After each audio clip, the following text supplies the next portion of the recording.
Saludos a la presentación del Colectivo Iberoamericano de Bioética y Cine, CIB. Esta iniciativa de 5 instituciones académicas de América Latina y España es un esfuerzo por llevar toda la temática de bioética narrativa a un público amplio. Compartimos con ustedes la manera como nació y se creó el Colectivo Iberoamericano de Bioética y Cine. Una mañana de abril recibimos un mensaje del profesor Fariña de la Universidad de Buenos Aires, en el cual nos hacía una amable invitación para unir esfuerzos en torno a proyectos en bioética narrativa. Automáticamente acogimos su idea y nos dimos a la tarea de generar un primer evento para poder cristalizar la grandiosa iniciativa. Eso fue el origen de lo que hoy es el Colectivo Iberoamericano de Bioética y Cine. Las instituciones fundadoras en el 2020 del colectivo son la Universidad de Buenos Aires, el Instituto de Bioética de la Pontificia Universidad Javeriana, la Universidad del Rosario, la Universitat de Vic, Universitat Central de Cataluña y la Universidad del Bosque. Es el profesor Juan Jorge Michel Fariña la persona que representa a la Universidad de Buenos Aires. Persona con amplia experiencia en temas de bioética narrativa por medio de publicaciones, eventos en el internet, cursos y toda una cantidad de temáticas que a lo largo de los años le ha dado la posibilidad al profesor Fariña de ser un ilustre representante latinoamericano de la especialidad. Participa también el Instituto de Bioética de la Pontificia Universidad Javeriana en cabeza de su director, Eduardo Díaz, persona enamorada del cine, de todo lo que se le puede tomar al cine en términos de bioética narrativa para poder formar personas en todos los ámbitos del saber. Grandiosa la participación del Instituto de Bioética con su amplia experiencia. La Universidad del Rosario, en cabeza de Ana Isabel Gómez y de Diana Bernal, es también una voz refrescante respecto a las experiencias académicas de las narrativas para la formación de profesionales de la salud, principalmente en el campus rosarino. Ha sido un grandioso aporte para el colectivo. La Universidad de Vic, Universitat Central de Cataluña, es el representante de España en cabeza de la profesora Irene Cambra, persona con muy buena experiencia y con unos apetitos respecto a la narrativa grandiosos, como las series de televisión de medicina, por poner un ejemplo. Escritora prolífera en diversos temas de la bioética narrativa, es un gusto tener a la profesora Cambra dentro de los integrantes del colectivo en representación de su universidad. Y por último, la Universidad del Bosque, representadas por el profesor Boris Pinto y por el suscrito Felipe Ramírez, que nos encargamos de transmitir una experiencia y de aportar, construida a lo largo de los años, respecto a los temas de las narrativas, particularmente de la literatura y del cine. Son muchos los trabajos que se han hecho en nuestra universidad para poderlos compartir en el escenario del colectivo. En nuestra corta existencia hemos hecho ya o hemos participado en 3 eventos. El primero de ellos, Bioética y Cine, en donde llevamos la temática de la pandemia al cine y a las narrativas bioéticas, realizado el 19 de mayo, contó con la participación de algunos miembros del colectivo como panelistas. El segundo, realizado el 23 de julio, el profesor Boris Pinto tuvo la posibilidad de compartir su ponencia Aleluya, la libertad segregada en los días del gospel y el blues, ejemplo muy hermoso de cómo la bioética narrativa puede permear una cantidad de temáticas y de dar a conocer puntos de vista muy interesantes. Y por último, el 26º Seminario Internacional de Bioética, Bioética y Ciencia Ficción, en donde tenemos el gusto de presentar en el 6º panel nuestro colectivo. Valga la oportunidad para agradecerle a la Universidad del Bosque y en particular al Departamento de Bioética su amable invitación a poder participar en este evento. A continuación, verán ustedes algunos ejemplos de los temas que ciertas personas que arman parte del colectivo han tenido la oportunidad de compartir con una audiencia muy diversa. Bienvenidas y bienvenidos a la experiencia del colectivo iberoamericano de bioética y cine. Bueno, reciban nuestros saludos desde una Buenos Aires realmente primaveral, insólitamente para esta época del año. Agradezco a Constanza y a Jaime y a todo el equipo de la universidad por esta bienvenida y este gesto de anfitriones que han tenido para el presente evento. También agradezco a Jan Helge Solbach de la Universidad de Oslo, actualmente en Montevideo, a los y la colega de las universidades colombianas y a Irene desde Cataluña. La relación entre bioética y cine, tal como lo adelantó Jaime, es muy profunda y muy estructural. Desde sus inicios, podemos decir, el cine se ha ocupado de los grandes temas éticos y morales de la condición humana. Con la expansión de la industria cinematográfica, esto ha tenido una difusión exponencial y, según investigaciones recientes, hay 2.000 millones de personas en el mundo que diariamente consumen películas, series de televisión y telenovelas. 2.000 millones de personas, que es un tercio de la humanidad. Una tercera parte de la humanidad modela su moralidad, su criterio sobre lo que está bien y lo que está mal, lo bueno y lo malo, a través de lo que transcurre en las pantallas. Esto supone una interpelación para la academia y una invitación a la reflexión.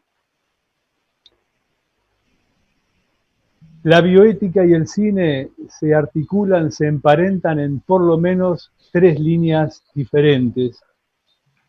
La primera de ellas, la más difundida, es en la que analizamos, leemos o nos valemos de materiales cinematográficos o de series que plantean de manera explícita y abierta dilemas éticos, referidos al principio de la vida, al final de la vida, a los grandes capítulos de la ética y la bioética contemporánea. Pero hay una segunda línea que también es muy importante, que es cuando el pensador, el filósofo, el analista, el bioeticista encuentra en la obra de arte la oportunidad de una reflexión bioética, muchas veces excediendo los propósitos del realizador de la película y las más de las veces sorprendiéndolos con las lecturas que ofrecemos y con la que suplementamos la obra de arte. Y yo diría que hay una tercera línea muy interesante, que es la de la intervención bioética en la industria cinematográfica. Cuando se filman películas en donde hay cuestiones de consentimiento informado, de pacientes en juego, y ahí la tarea de consultoría, la tarea de asesoría o de redacción de protocolos bioéticos para llevar a la pantalla casos clínicos representa otra línea importante en desarrollo que asocia nuestra labor de la academia a la industria cinematográfica. Gracias, Constanza. Gracias a la Universidad del Bosque por esta invitación, por este espacio tan maravilloso que nos ofrece a los que estamos interesados en trabajar y en analizar y explorar estos caminos de la intersección entre bioética y cine. Y gracias a quienes nos escuchan también y nos dan la oportunidad de compartir con ellos estas reflexiones que estamos haciendo en conjunto. La reflexión que quiero compartir con ustedes pues tiene que ver con un asunto que ha ocupado también la bioética desde hace un buen tiempo, pero desde antes de la bioética es un asunto que ya también ocupaba a los filósofos. Estamos hablando deliberación, de la deliberación ética, y en este caso la deliberación ética en el caso de una película, o mejor dicho, con, con la intención de poner en la película algunos elementos que nos permitan pensar esto de la deliberación ética. Quisiera un poco contarles el contexto del asunto, porque la película en cuestión es El nombre de la rosa.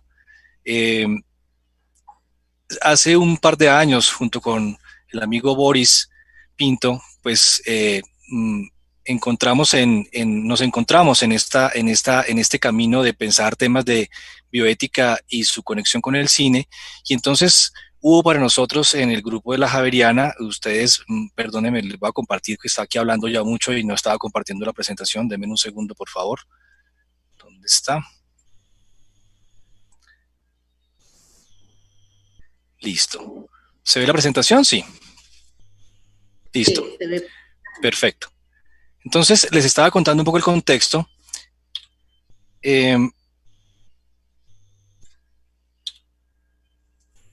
Este libro, que seguramente ustedes conocen, y para los que nos escuchan y nos ven a través de YouTube, que los invito a que lo conozcan, es el segundo tomo de una colección que nuestro buen amigo Boris y Ana en la Universidad del Rosario están llevando a cabo, y que en este segundo tomo tiene como título Conflictos, Dilemas y Paradojas, Cine y Bioética en el Inicio de la Vida.